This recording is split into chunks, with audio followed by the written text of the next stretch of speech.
Hey class, welcome to your next video lesson.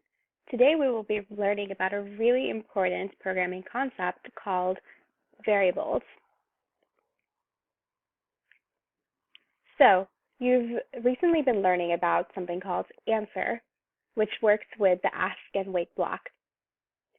So think about it for a little bit. What does the answer block really do? It lets you store a value so that you can use it later. So in this case, the answer block stores the value of the user's response so that you can access it later. So in this case, if I run this program, it first asked me for my name, and then it was able to store what my name was in the answer block, and I could use it in the say block. Now it's asking me for another one. So I'll type in my favorite subject is computer science, and it's going to tell me that. But what if you actually wanted to be able to ask both of these questions up front and then use them at the same time? Would this program work and do what we want it to do? So basically what I'm saying is if I type in Porva for the first block and computer science for the second ask and wait block, I want this to say, hello Porva, your favorite subject is computer science. Let's see if that will work.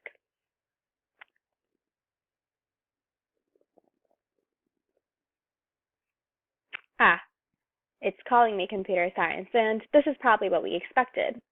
The answer block can only store one value at a time. The most recent value that we ask to store it is the value it's going to have. So the answer block is actually a special kind of variable.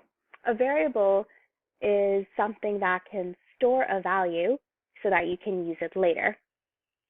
But you can actually have multiple variables. You can create your own variables. The answer block is not the only way to do this. And so what we have here is something we can actually fix with creating additional variables. So the way you create a variable is you go to the variable category and you say make a variable.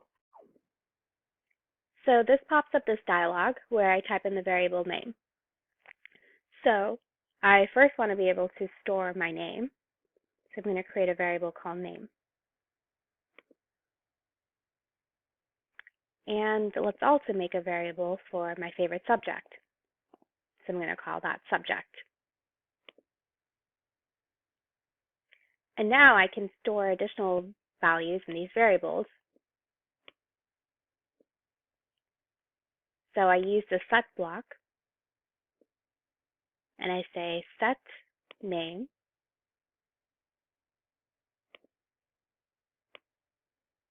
to the answer block.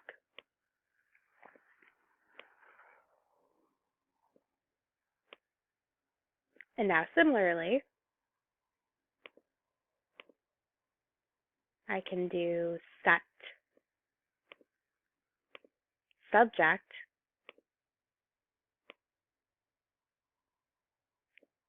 to the answer block. So now I'm storing whatever answer the user outputted for, or the user inputted for what's your name, and putting it in the name variable. And then I'm also storing the subject variable. And that way I can use both of these later whenever I want in the program. So now I'm going to replace these answer blocks with the new variables I created. So I can just drag it out from here. You can see that whatever variables I created got new blocks associated with them in my variable palette.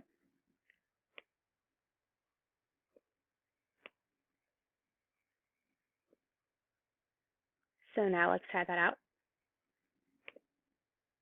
I'm going to say, what's my name? And what's my favorite subject?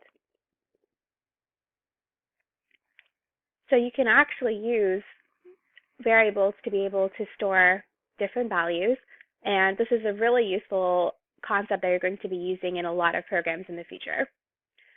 One thing that's cool is that you can actually, if you click on this checkbox here, you can see these values appear. So you can see when I had typed in my name for the answer block, it set name to that answer, and it set computer science for the subject variable.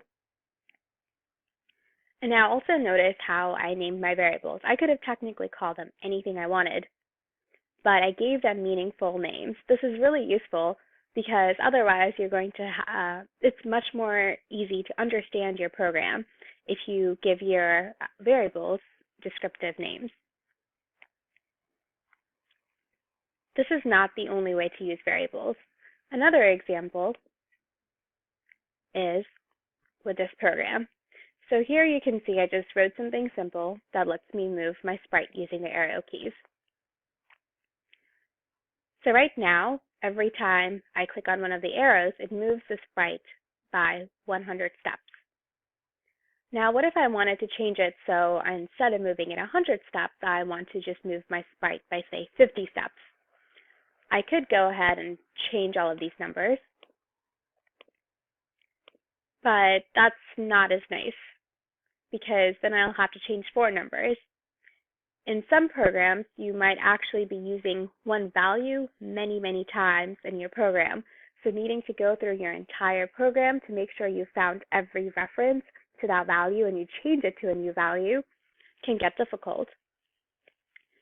So try to think for a minute about how we can use what we just learned and apply it to this scenario.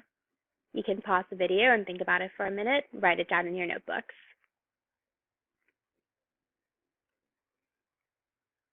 Okay, hopefully you had a chance to think about that a little bit. So let's see what we can do.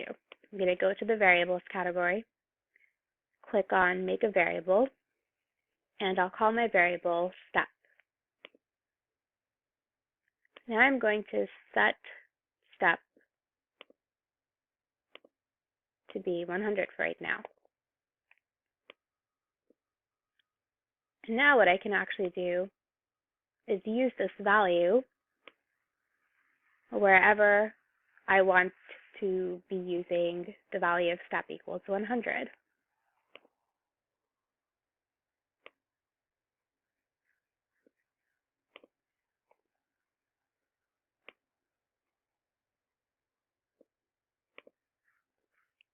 Okay, so drag this in here, and now my program should actually just keep doing the same thing. Now that step is set to 100, you can see the sprite is still moving 100 steps in each direction.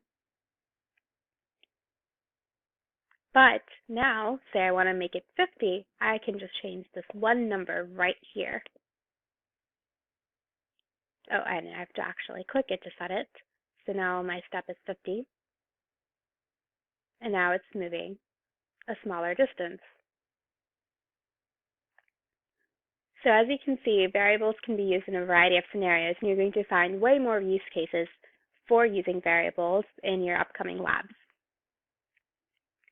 Let's go back and review what we learned.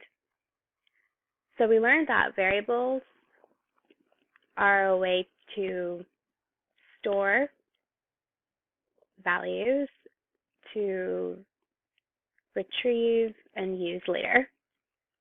We also learned that it's important to give variables descriptive and meaningful names so we can recognize them and our program is easier to read.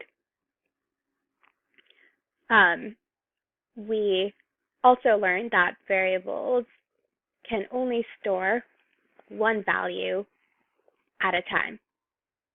And now actually for this concept, I want to show you something else that's interesting. So variables are actually independent of each other. So for example, let's go back to here and I'll just create another variable called variable var1. And I'm going to set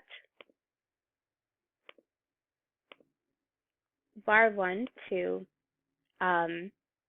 another variable, I'm going to set it to name.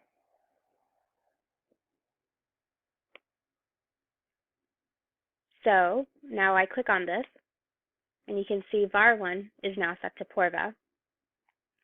Now if I run this program, just this part of the program, and I actually use Mr. Agarwal's name, and I say Anir, you can see that name changed, but var1 did not change. It's because variables store one value, and that's the last value you gave it. But if you store another variable in a variable, this doesn't actually change if the other variable changed. So let's also add that to our list. Variables are independent of each other. So hopefully that helped explain how variables work, how you create them, how you assign values to them, and how you use them, how you can use them later in your program. And of course, in class, let us know if you have any questions. For the end of the video, I just want you to go back to your notebooks and maybe brainstorm a couple of additional ways you think variables could be used in programs. Okay, that's all. Bye, class.